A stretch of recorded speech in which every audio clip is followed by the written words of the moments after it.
The Magic of Symmetric Sovereignty. Mencius Moldbug. May 19, 2007. Unqualified Reservations. Narrated by Skeptical Waves. The Magic of Symmetric Sovereignty.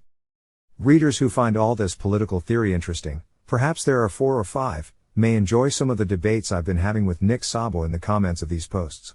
It's always a pleasure to cross swords with a master, even when all you get is a ghastly facial wound.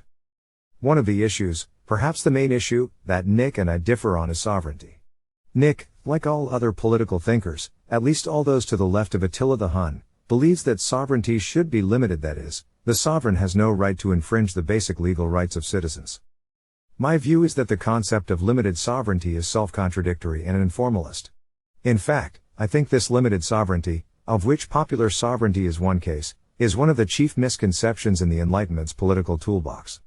This innocent and appealing idea, in my opinion, is substantially responsible for the appalling chaos of our era. Rather, I hold what Nick would call the totalitarian theory of sovereignty. While it's often fun to embrace the pejorative, this is an awful big word to swallow. I think a better word is symmetric, that is, for me sovereign property is just like any other. I define sovereignty as an independently secured, or in other words primary, property right. This is in contrast to a dependently secured, or secondary, property right. The symmetric theory of sovereignty proposes that the same principle applies to both. The extent of the property right is defined by the actual powers secured.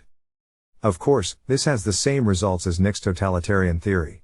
But I think it sounds a lot nicer, don't you? Let's look at how the symmetric theory works out in practice. Imagine I am a respectable white person who enunciates properly and is maybe a little portly, and I own a house in the suburbs. If a bunch of boys from the hood shows up with Tech 9s and say out, "You fat motherfucker, this our house now," my first call will be to Officer Friendly, who will arrive in some kind of an armored vehicle and enfilade the hoodlums. This means my property right is secondary, not primary. In a sense, all I really own is an agreement with the township of Waiteville to protect my house, which is my castle, against the depredations of these colorful and militant delinquents. In fact, in the primary sense, I really own nothing at all, because Officer Friendly can just as easily confiscate the piece of paper that is my title, leaving me yelling in an undignified and pathetic way on the front lawn that used to be mine. So we see that primary property is very different from secondary property. In fact, the number of primary properties in the world may have peaked about 1,500 years ago, and has been decreasing for quite some time. If you follow the thinking of some internationalists, there is only one primary property in the world, the United Nations, all mere nations being secondary. Of course, if Bush decides he really is Hitler, those guys will be on Rikers Island like that, so perhaps this model is a little simplistic. However, one way to evaluate a political design is to consider its worst possible result. The worst possible result of symmetric, totalitarian, sovereignty is an evil dictator who takes over the world and decides to torture and murder everyone in it, replacing us with his gesticulating, mustachioed clones. Okay. I'll admit that this is not a desirable result, unless I get to be the evil dictator, in which case I at least need to start working on my mustache. So let's modify this slightly and instead look for the worst possible rational result. That is, let's assume that the dictator is not evil but simply immoral, omnipotent, and avaricious.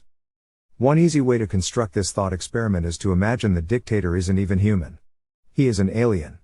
His name is Fargo. Fargo came to Earth for one thing, gold. His goal is to dominate the planet for 1,000 years, the so-called 1,000-year Fnarg, and then depart in his Fnarg ship with as much gold as possible. Other than this, Fnargle has no other feelings. He's concerned with humans about the way you and I are concerned with bacteria. You might think we humans, a plucky bunch, would say screw you, Fnargle, and not give him any gold at all. But there are 2 problems with this. 1, Fnargle is invulnerable, he cannot be harmed by any human weapon. 2, he has the power to kill any human or humans, anywhere at any time, just by snapping his fingers. Other than this, he has no other powers. He can't even walk, he needs to be carried, as if he was the Empress of India. Fnargle actually has a striking physical resemblance to Jabba the Hutt, but with invulnerability and the power of death. It's a pretty simple matter for Fnargle to get himself set up as Secretary General of the United Nations.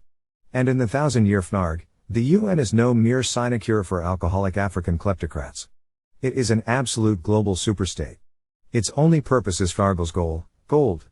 And lots of it. In other words, Fnargle is a revenue maximizer. The question is, what are his policies? What does he order us, his loyal subjects, to do? The obvious option is to make us all slaves in the gold mines. Otherwise, blam. Instant death. Slacking off, I see. That's a demerit. Another 4 and you know what happens. Now dig. Dig. Perhaps some readers have seen Blazing Saddles. But wait, this can't be right. Even mine slaves need to eat. Someone needs to make our porridge. And our shovels. And, actually, we'll be a lot more productive if instead of shovels, we use backhoes. And who makes those? And we quickly realized that the best way for Fnargle to maximize gold production is simply to run a normal human economy, and tax it, in gold, natch. In other words, Fnargle has exactly the same goal as most human governments in history. His prosperity is the amount of gold he collects in tax, which has to be exacted in some way from the human economy. Taxation must depend in some way on the ability to pay, so the more prosperous we are, the more prosperous Fnargle is. Fnargle's interests, in fact, turn out to be oddly well aligned with ours. Anything that makes Fnargle richer has to make us richer, and vice versa. For example, it's in Fnargle's interest to run a fair and effective legal system, because humans are more productive when their energies aren't going into squabbling with each other. It's even in Fnargle's interest to have a fair legal process that defines exactly when he will snap his fingers and stop your heart, because humans are more productive when they're not worried about dropping dead. And it is in his interest to run an orderly taxation system in which tax rates are known in advance, and Fnargle doesn't just seize whatever, whenever, to feed his prodigious gold Jones. Because humans are more productive when they can plan for the future, etc. Of course, toward the end of the 1,000-year Fnarg, this incentive will begin to diminish, haha. But let's assume Fnargle has only just arrived. Other questions are easy to answer. For example, will Fnargle allow freedom of the press? But why wouldn't he? What can the press do to Fnargle? As Bismarck put it, they say what they want, I do what I want. But Bismarck didn't really mean it. Fnargle does. In general, Fnargle has no reason at all to impose any artificial restriction on his subjects. He will impose laws only in order to prevent violence, which reduces gold production. He has no interest at all in victimless crimes. Since he can define failure to pay one's tax as theft from him, Fnargle, the vast and pungent one, it turns out that he operates a very normal system of law.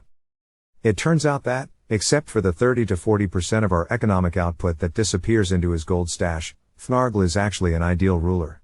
Far from being totalitarian, the Fnargocracy is if anything remarkably libertarian. Does Fnargle mind if you light up a J? Not in the slightest. Why is Fnargle's behavior so different from that of totalitarian dictators? What is the difference between Fnargle and the most powerful men of the 20th century, nasty pieces of work like Hitler, Stalin and Mao? The difference is that Fnargle's primary property, Planet 3, as secured by his magic powers of invulnerability and fingersnap of death, is secure. In fact, invulnerability and fingersnap perform basically the same service for Fnargle that Officer Friendly did for me.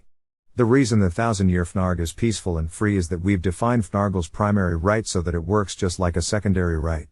If one day, Fnargle tries to snap his fingers and it doesn't work, damn, he says, problems will arise. Hitler, Stalin, and Mao, on the other hand, had enemies. Stalin and Mao, especially, basically operated under the assumption that everyone in the world wanted to kill them and take their jobs. After a while this was quite the self-fulfilling prophecy.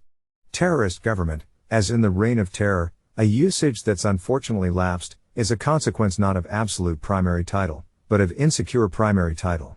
It is best understood as a form of civil war. Unfortunately, Fnargle's magic powers are beyond the reach of us Earthlings. So how do we emulate the 1,000-year, or, better yet, eternal, Fnarg? Or is there some obvious problem with the whole idea of Fnargocracy? Readers' opinions, as usual, are welcome. Update: readers have posed some very cogent objections. Please see the comments.